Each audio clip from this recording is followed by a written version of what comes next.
Good morning. Trial on the captain and 14 other crew members of the Sewol ferry begins today. To what extent will they be held responsible for the deaths of some 300 people? Tapping into the creepy crawly industry, we'll take a look at how Korea is using insects as bioresources for both nutritional and industrial applications.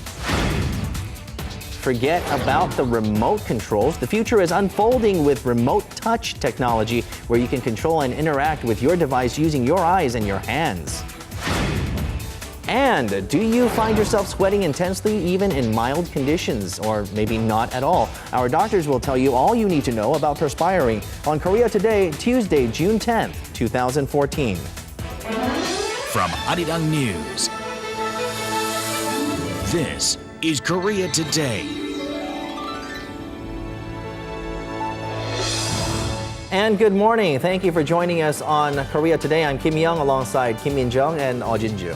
Good morning. 56 days have passed since the Sewol ferry sank off the southwestern coast of Korea. That's right, and the much-anticipated trial involving those at the helm of the sunken ship begins today, and that is our top story this morning. All 15 crew members who had abandoned the sinking ship before attempting to rescue the passengers have been arrested and charged. Captain Lee Jun-seok and the chief mate, as well as the second mate and the first engineer, are facing charges of homicide with willful negligence, where they could receive the death penalty, while the other 11 face charges of negligence. All eyes are on whether the captain and 3 others will be held directly responsible for the lost lives of some 300 passengers. Prosecutors believe they have a strong case backed with evidence of video and radio transmission between the Coast Guard control tower and the ill-fated ship. The South Korean won strengthened to its highest in nearly 6 years following a 3-day Memorial Day weekend.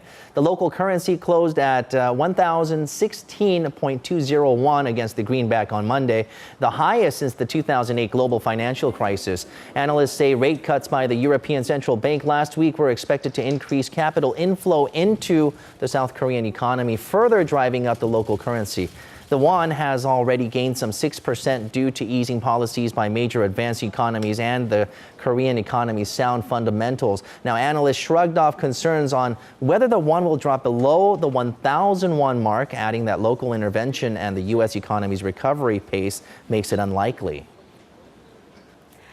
Beginning in July of next year, it will be mandatory for automobiles to be fitted with daytime running lights, which turn on with the ignition. The Ministry of Land, Infrastructure and Transport is set to announce a revised set of automobile safety laws on this Tuesday, including turning on daytime running lights, which has proven to substantially increase visibility for drivers and pedestrians. A study conducted in 2007 on some 3,700 taxis and buses in Korea showed that daytime running lights reduced accidents by 19%. The revised laws will also include upgrading the current braking systems on buses and boosting safety regulations for electric and hydrogen-powered automobiles and trailers.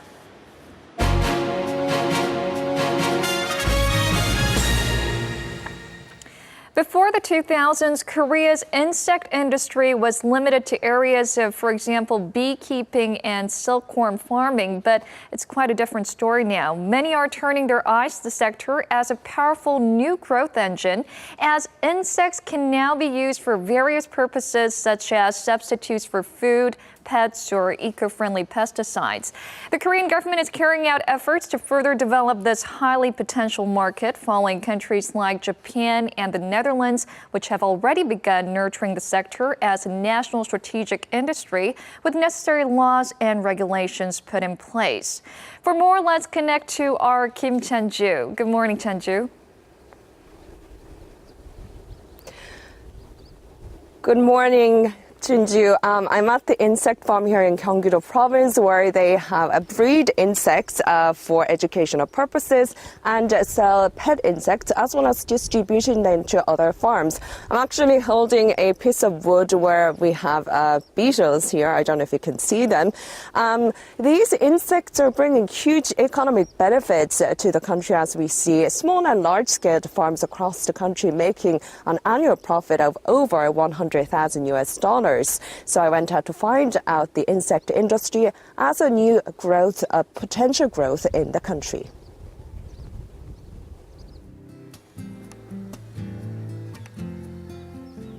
Gangwon-do Province, known for its clean natural resources, has an insect farm drawing in 15,000 visitors annually. The farm itself earns over $300,000 every year with insects. The farm's earnings come mostly from pet insects, insects for educational purpose, and distribution to other insect farms.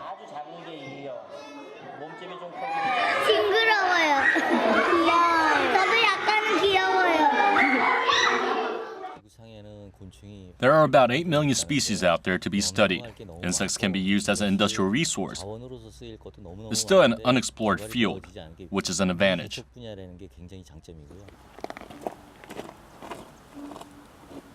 About 400 insect farms are in Korea as of now, and the number will only increase in the future. The utilization of insects is widely diverse, from regional festivals to usage as a biopesticide to remove natural enemies, and for environmentally friendly purposes, such as using insects in getting rid of food waste. According to the data by the Ministry of Agriculture, Food and Rural Affairs, the size of the insect industry is expected to grow from 168 billion won in 2011 to 298 billion won next year.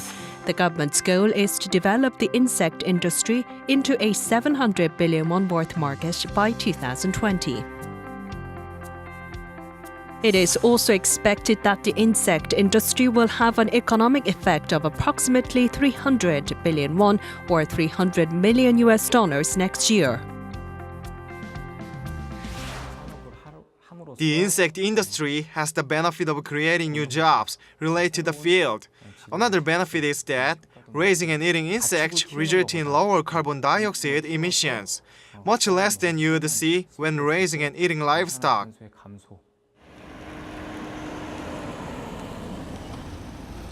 The Rural Development Administration's National Academy of Agriculture Science is also conducting various research to develop insects as a food source and pharmaceutical ingredient. Making baked goods like muffins and energy bars are part of their effort to diversify edible insects. Edible insects contain nutrition which rivals that of protein. The Rural Development Administration is currently conducting research to prove the effectiveness of insects on various diseases like diabetes, obesity, and dementia. After edible insects are registered as a food source, we expect them to be developed further as a health food. Only grasshoppers and silkworms are listed as food ingredients currently in Korea. The government plans to push forward with additional listings of edible insects within the month, including mealworms, the white-spotted flower shapers, and beetles.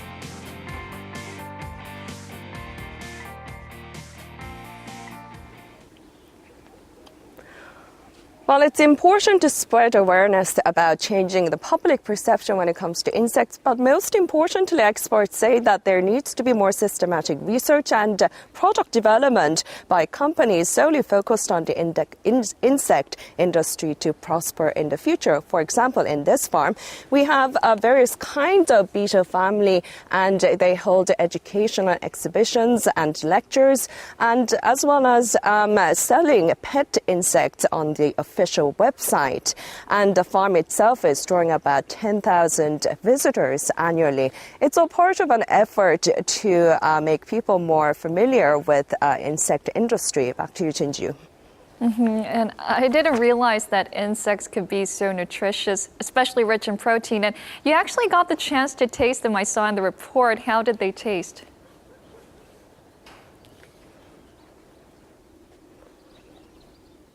Well, Jinju, when I tasted them, before I had slight speculations myself, but when I had dried mealworms that we saw in the report, I rather tasted like dried shrimp, and baked goods are quite good as well. In particular, the National Academy of Agricultural Science has been holding numerous sample tasting of baked goods, and they said that they were quite popular among elementary school students. Jinju? All right, I would like to try one of those muffins sometime. And Tenju, I understand that the government and private sector experts are expanding the industry to high-tech sectors as well. What are some of the latest developments?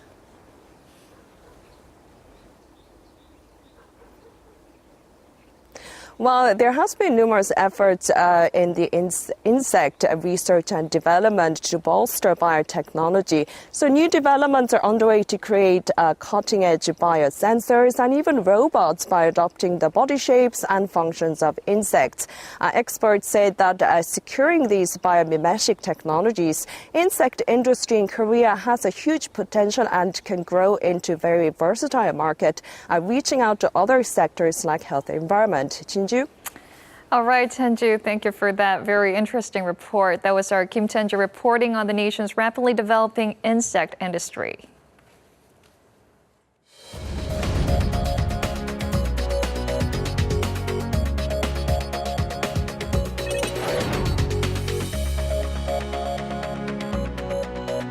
Good morning. It's time to run through the front pages of your newspapers.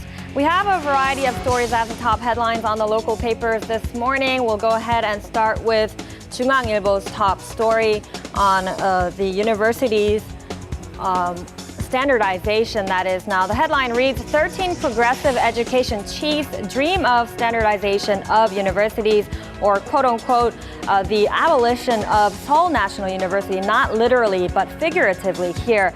These liberal education chiefs or heads, they were saying that it has been 40 years now since the standardization of high schools in Korea, and now it is time to push ahead with the standardization of universities to alleviate the extreme pressure of entrance examinations. Now, what they want is, number one, the breakdown of school rankings by integrating national public universities under a consolidated network system that includes private universities. Now, this in order to ease the overall competitive structure. And number two, they want the standardization of these schools in the form much like that of the 13 national universities over in France, a representative educationally advanced country. However, the Korea Council for University Education fears for a downward standardization with a view that such may not be a realistically feasible plan here in the country. And switching gears to a story on 동아일보, we'll take a look at this one beneath the image there. And this is a story about the NLL scandal. For those of you who don't know, remember, it's about the suspicions that ruling party lawmakers illegally leaked a classified transcript of the 2007 Inter-Korean Summit to win voter support during the last presidential election. The headline reads, lawmakers and officials cleared of leaking NLL Summit minutes. Now, the NLL scandal has led to a single prosecution, with the prosecution yesterday summarily indicting one Saenuri Party lawmaker, Jung Moon-hun, for being the first one to disclose a state secret regarding former President Nomuyen's controversial remarks on the de facto maritime border. However, wrapping up the probe or the of the scandal, that is, the prosecution cleared other ruling party lawmakers and officials accused of similar charges, including Representative Kim Moo-sung, a precursor of the New Politics Alliance for Democracy, and also Nam Jae-jun, a former National Intelligence Service chief.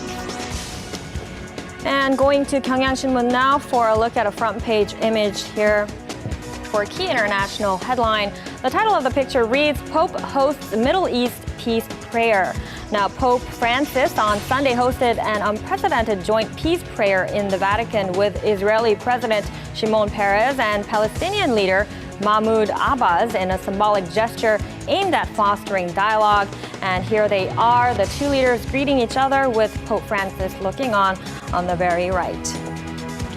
And moving to a business story here on the Mail Business newspaper.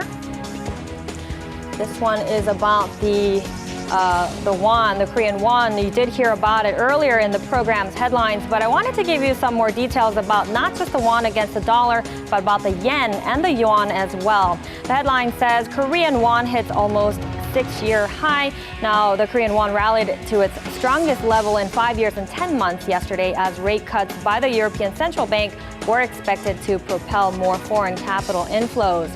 The local currency closed at about 1,016 won against the greenback, with the Korean won rallying to strong levels against the Japanese yen and the Chinese yuan as well. If you take a look at this picture, the currency exchange board, it was 980 won for every 100 yen and also 158 won for 1 yuan of the Chinese currency. Now, if you take a look at this image here, you can see that the won is showing strong levels compared to the other currencies, a 6.2% increase or gain against the dollar, and also a 7.7% appreciation against the yen, also a 8.6% gain against the yuan. And that was a look at your newspaper headlines for this Tuesday. And coming up are the stock numbers from Monday.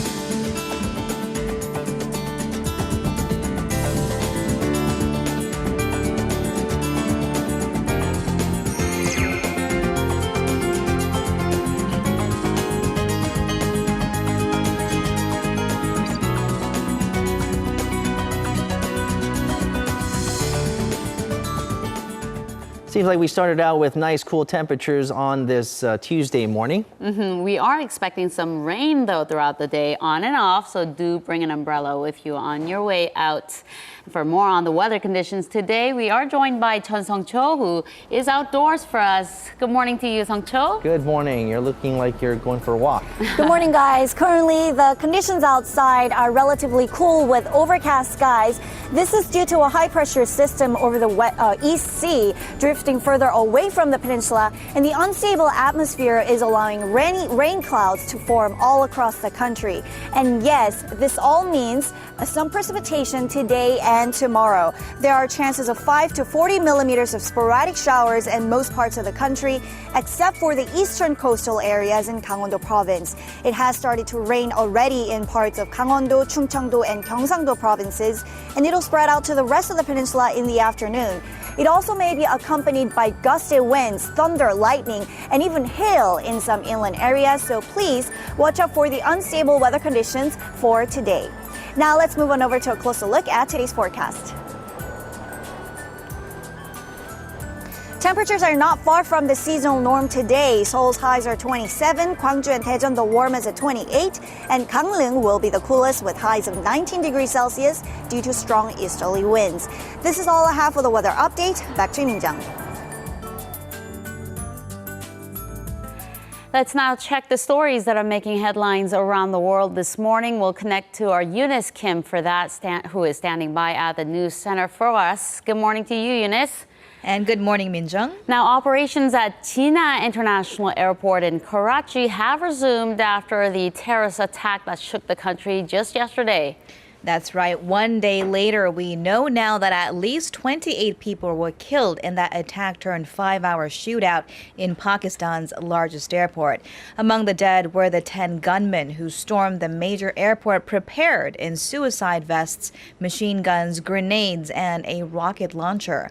As you'll remember, the assault began around midnight Sunday night local time and continued into early morning in a face-off with security personnel.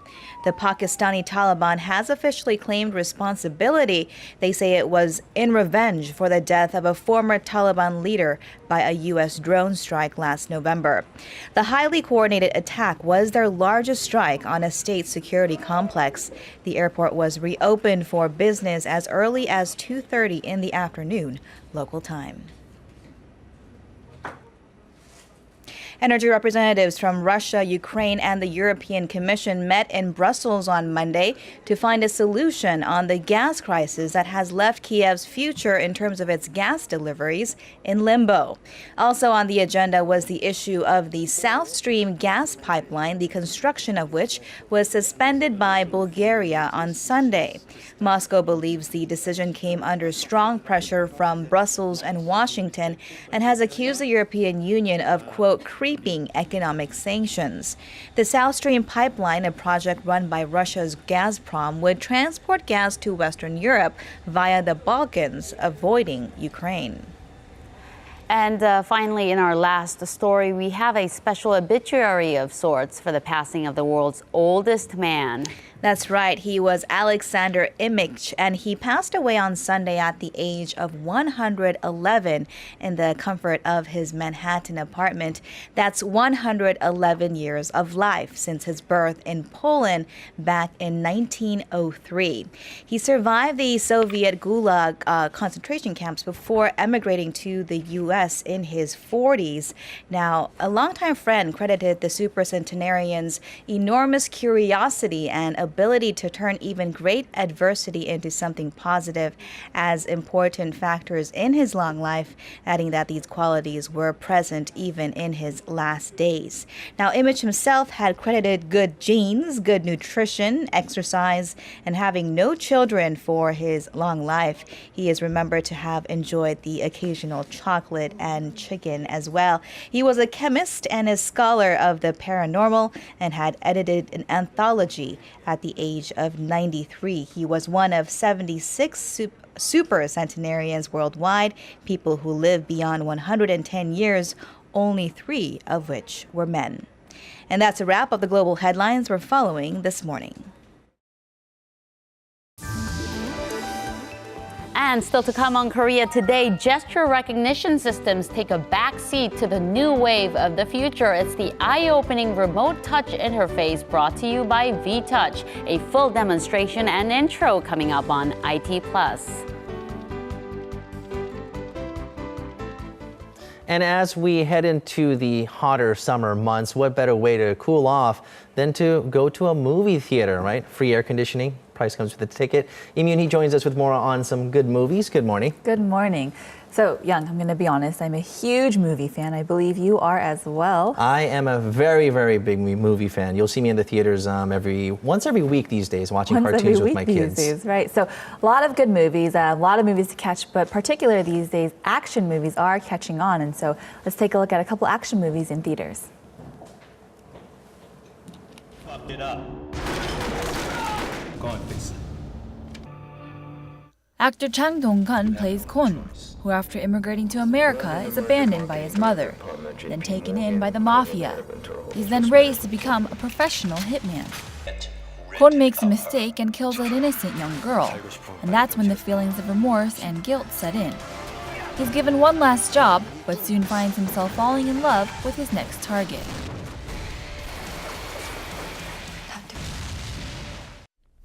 It's difficult in Korean movies to recreate shooting scenes, but we really try to make them realistic and convincing. This may not be a melodramatic movie, but I think the actors' emotions are going to be the most memorable.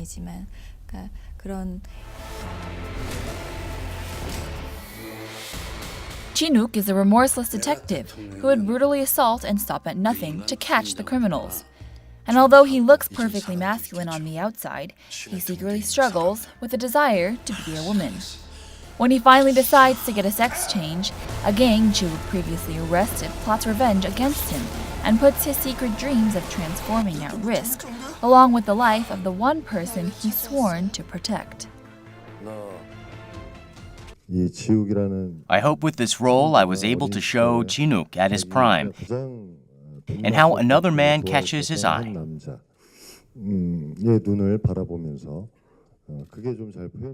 Oh, Cha Seung-won, he's been taking on some really good roles these days. Now let's revert to the first film starring Chang Dong-gun and also Kim Min-hee, right? And I saw the preview, and I understand that it's directed by the same director who directed Ajashi, or so. It's called The Man from Nowhere, right? And Exactly. it stars Won Bin. Exactly. So that released in 2010, got great reviews, great results, was actually the highest grossing movie of that year. And so with this new movie, this new action thriller as well, people are expecting to see the same result and to see the same type of high intensity action as the movie with Ajashi. Now, the second movie looks really interesting. Cha Seung-won, he's known for his masculine movies. He plays the tough guys a lot, right? But now he's showing a bit of femininity here. Right, it's a little bit of an interesting movie, so they take a little bit of a different approach and they address this issue.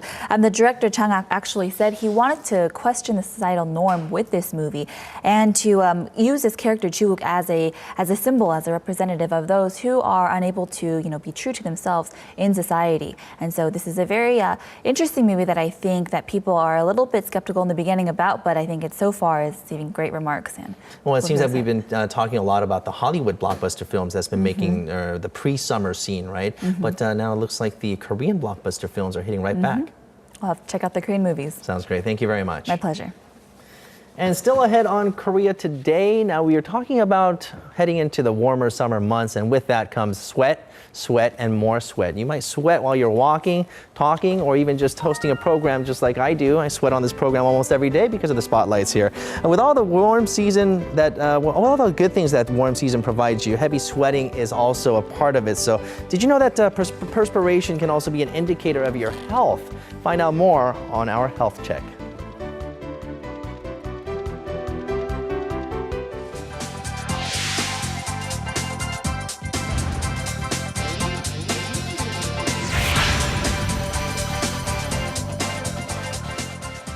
Time to check the keywords that are trending now. We had a sneak peek at Psy's latest single, Hangover, just yesterday, and now the full music video has been released. To be honest, I don't know what to think of it. It's all about getting drunk.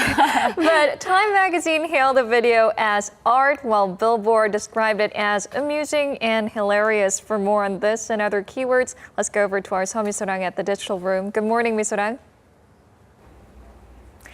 Good morning. It was one of those videos that viewers had a strong opinion on. You either loved it or hated it. I'll show you snippets of the video later on so you can make up your own mind. But first, let's run through some of the other items that were trending yesterday.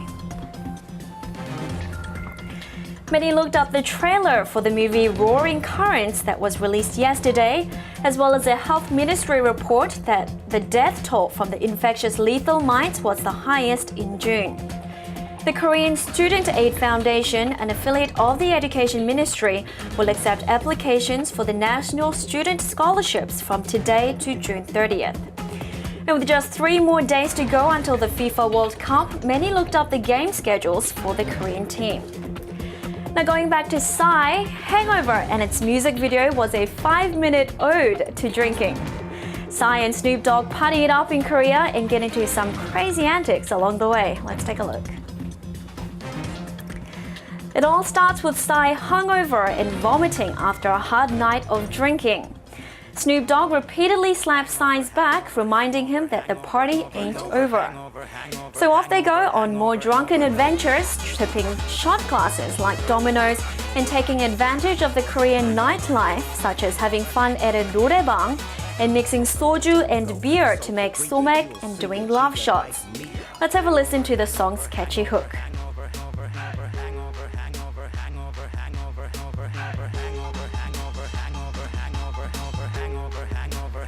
Now Big Bang's G-Dragon and 21CL made cameo appearances, so check the full video and see if you can spot them. Now moving on to our next issue, Korean films recently made a comeback in terms of box office sales. Homegrown movies account for just under 50% of all ticket sales in the month of May, a 25% increase from the sluggish performances in March and April. Now, one movie that's expected to help continue this upward trend is Roaring Currents. Let's take a look. Posters and a preview trailer for the period movie Roaring Currents have been released yesterday.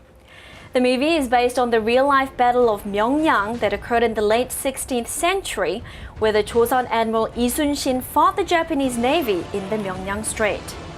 Despite being outnumbered in ships by 25-fold, Lee Sun-shin led his 13 ships to victory against the Japanese that had over 330 fleets.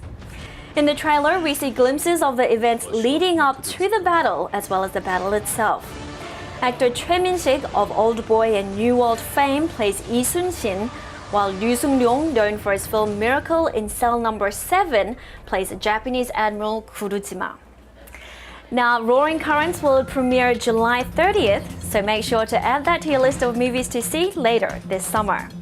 And that's a wrap up for me. This has been Seo Mi-sorang with your daily news sum up.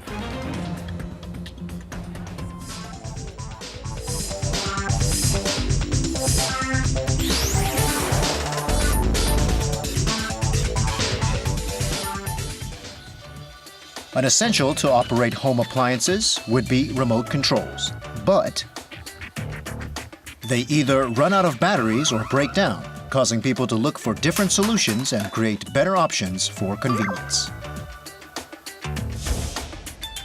One of these technologies is gesture recognition.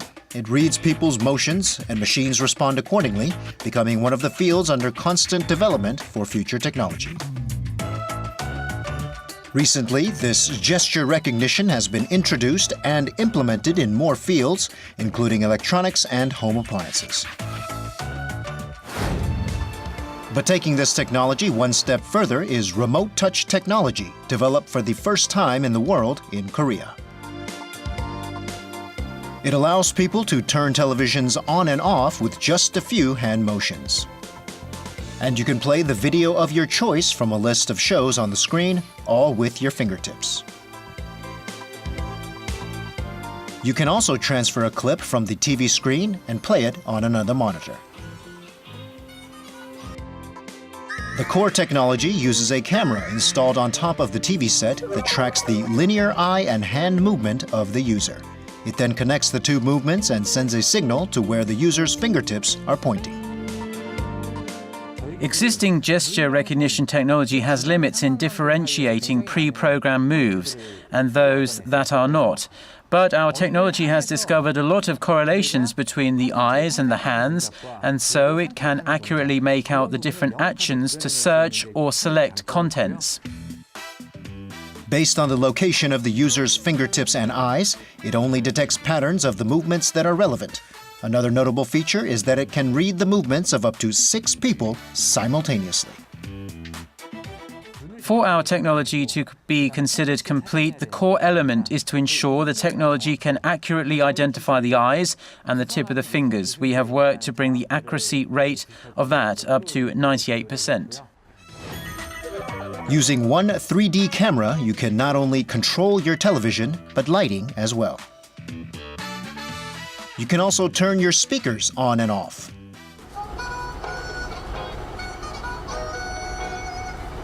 Not to mention other home appliances, such as fans. In a future era where all electronic gadgets are connected through the Internet of Things, we can expect a broader use of remote touch technology to add more convenience to our lives. Wow, this is so cool, this remote touch technology. And to tell us more about this, we have COO of Vtouch, Mr. Kim Do-hyun, joining us in the studio this morning. Thanks for joining us. Hi, thanks for having me here. All right, so you've brought with you some cool appliances this morning. Let us try this, jump right into it. You don't need a remote control. All you need is your hand motion. I think I just did it, right? And you can play it and you can stop it right there. There you go, all with just your hand and some gestures.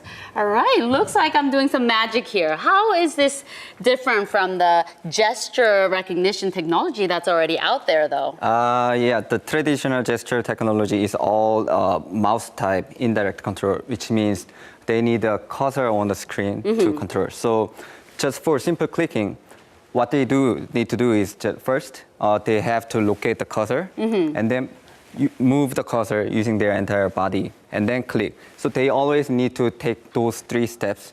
So for the simple clicking, it takes more than at least 3 to 5 seconds. But the Vtouch is more like a touch on your smartphone. So we don't have to any delay or any preparation for touch, right? You just see it and then just click it. Exactly. So that's how it works. So that's the key difference between those existing gesture technology and the Vtouch. Yeah. It really didn't take more than 2 seconds for it to play the video that I wanted to play. Pretty neat. Now, you were saying that this is a display panel we have right here, but you were explaining to me earlier that you don't need a display panel to do this. Yes, Tell exactly. us more about that. So since it's not a physical touch, but a virtual touch, right? So we are just recognize the physical location of where the user is pointing. So it doesn't have to be the devices with the screen, but we can even control devices without a screen, without the display. So lightings or like fans in the living room, or even non-electronic things that we can also make it interactive. So you're playing with your hands midair and just controlling the situation. This is pretty neat. Now you've brought with you some lamps here. Yeah. What are you going to show us? Some magic? More magic? Yeah, it's just a simple, you can just turn it off with simple hand gestures, or you can turn it on again. Okay. Well, it's like magic almost, abracadabra, and then you have the lights on. This is, you're going to feel powerful just, with the whisk of hand. And you're going to show us something even cooler. Yeah, so as I said, like we can make things interactive. So I'm going to select this poster, and then gonna put it on the wall. Wow, that is so cool. You're like a magician. You just move that screen to over there. Yeah, exactly. With the whisk of hand. Yeah. Wow, this is pretty neat. I'm thinking already I can come up with a million ideas to how this technology could be used in daily life. Maybe I want to hear more from an expert. Yeah, so basically we want to put this technology into the TVs so that like users can play around with smart TV more easily and more intuitive way. And then like with this camera, we want to make users to control all the appliances in the living room with their finger. Yeah. All right, so you don't need your remote control. You don't. All you need essentially is your hand and your eyes and that vision, right? Yes, exactly. This is so neat. Thank you so much for sharing this technology with us, and good luck to you. Yeah, thank you. All right, you for well, shall we inviting me just here. go back to watching our video with the whisk of hand? All right, let's do this.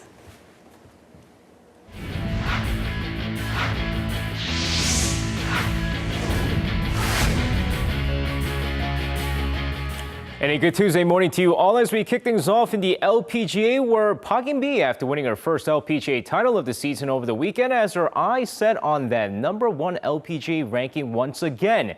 Despite the amazing victory at the Manulife Financial LPGA Classic and Stacey Lewis finishing tied for 8th place, it wasn't enough for the South Korean to retake the #1 ranking. However, she's not too far back as she has a chance to take that title back after the U.S. Women's Open, which will begin next week. Meanwhile, Lydia Ko looks to close in on the top spot as well as she finished just ahead of Lewis at 7th place over the weekend.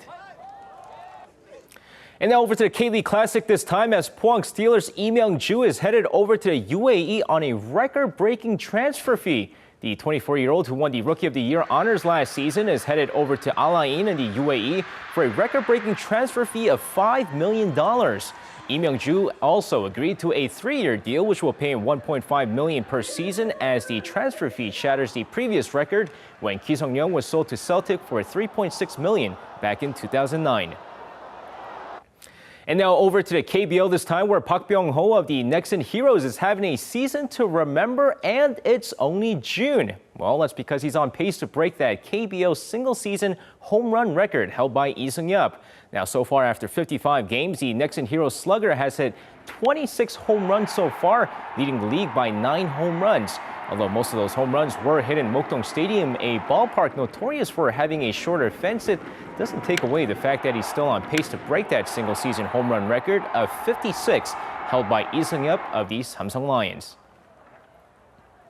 And that's going to wrap it up for me. This has been SJ. Have a great rest of the day and see you guys again for your sports needs.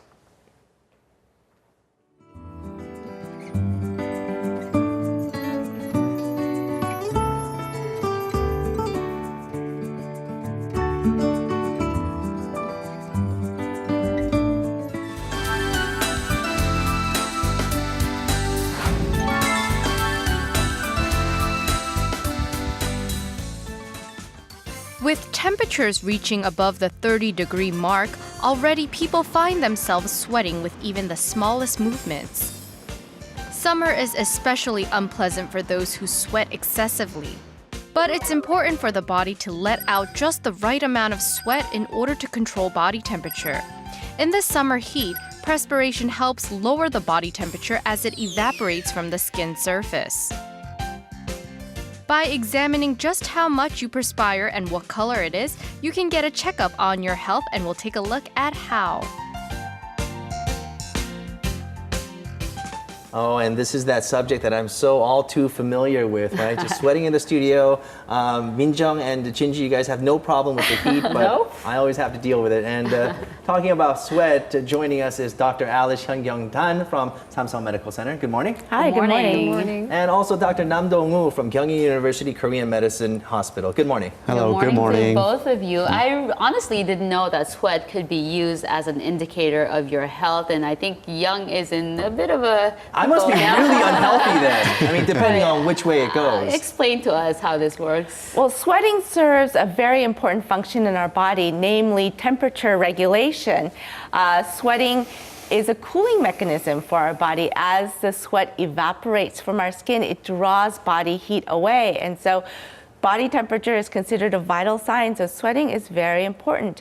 Some people think excessive sweating is a nuisance, but sweating can be a sign of a serious underlying condition in certain circumstances, and that would include if the sweating is happening at night for no apparent reason, or if there is a sudden change in the pattern of sweating and sudden increase or decrease in the amount of sweat.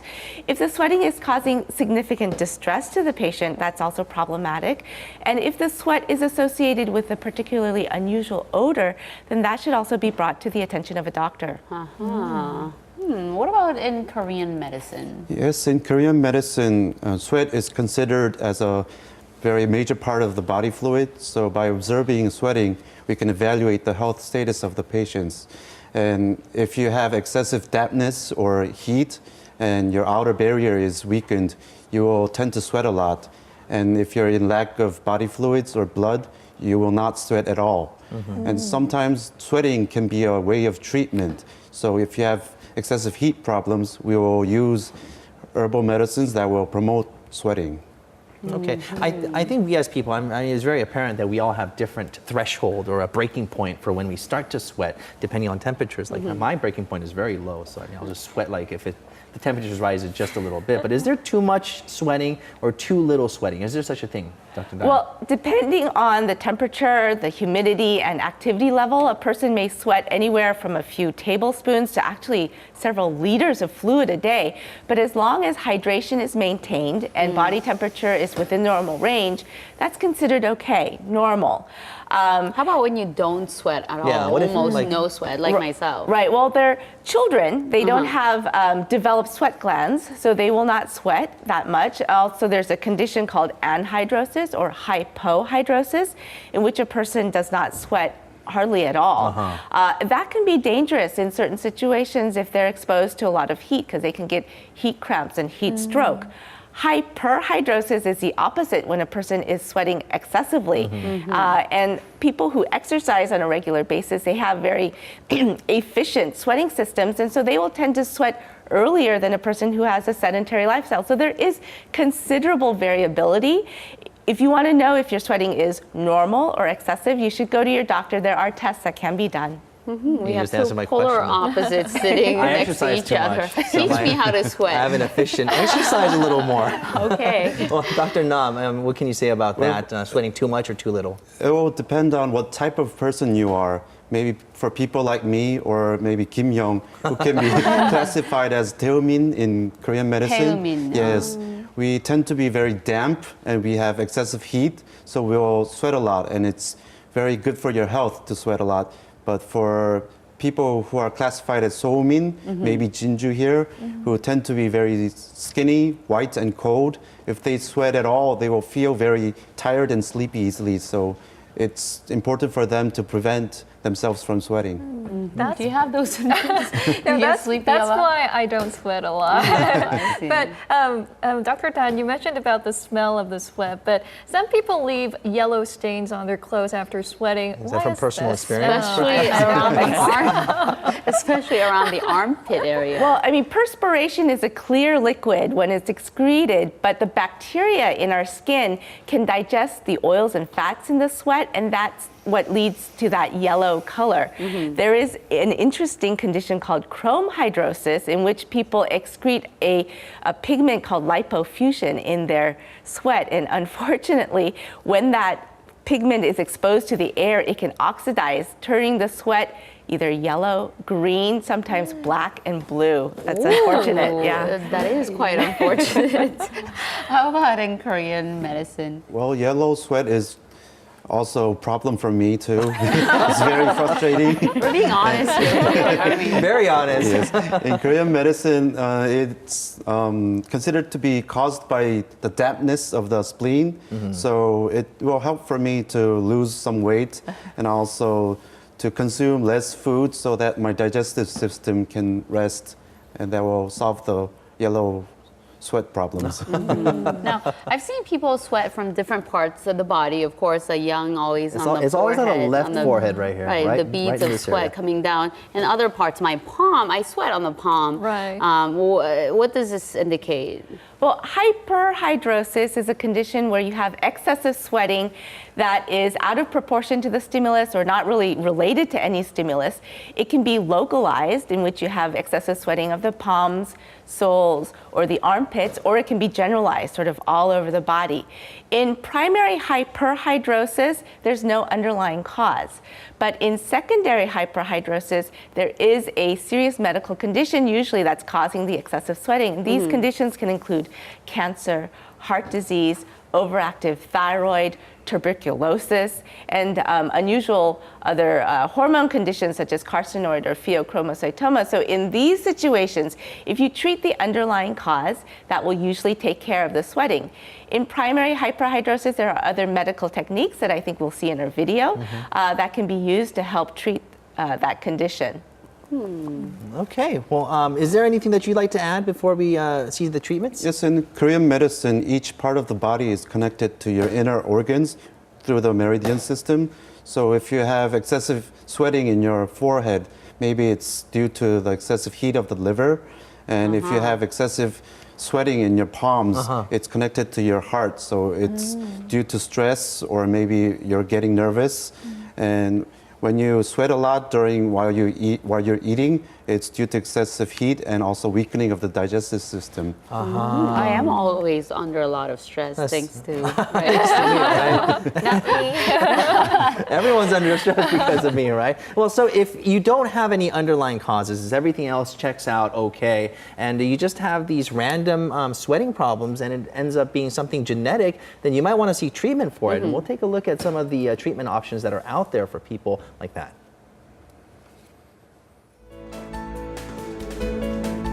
In Western medicine, hyperhidrosis is typically diagnosed if the patient's excessive sweating patterns hinder their daily routines. For procedures to treat excessive sweating, there's the option of using Botox injections to reduce sweat glands. For surgical methods, we can remove sweat glands through a procedure called mirror dry, which uses microwaves to get rid of the sweat glands with heat. To treat hyperhidrosis, Botox, mostly used for cosmetic procedures, is used. The substance deters neurotransmitters in the glands from secreting sweat. There's also the option of removing sweat glands through a procedure called mirror dry.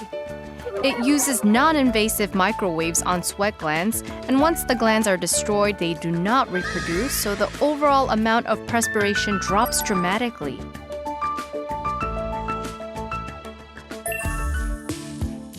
In Korean medicine, a person's body type is observed to determine factors causing hyperhidrolysis. There's also an acupuncture method called Hanson Yakchim. This is a procedure that injects medicine directly into key acupuncture points along the heart, stomach, liver, and kidneys according to different body types in order to release the heat in them.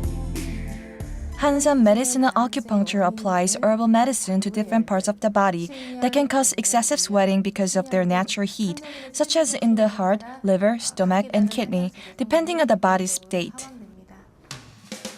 Other than that, in order to reduce sweating, herbal medicines can also be prescribed, and there are also other treatment methods where patients soak their hands in herbal medicine water while being exposed to infrared rays.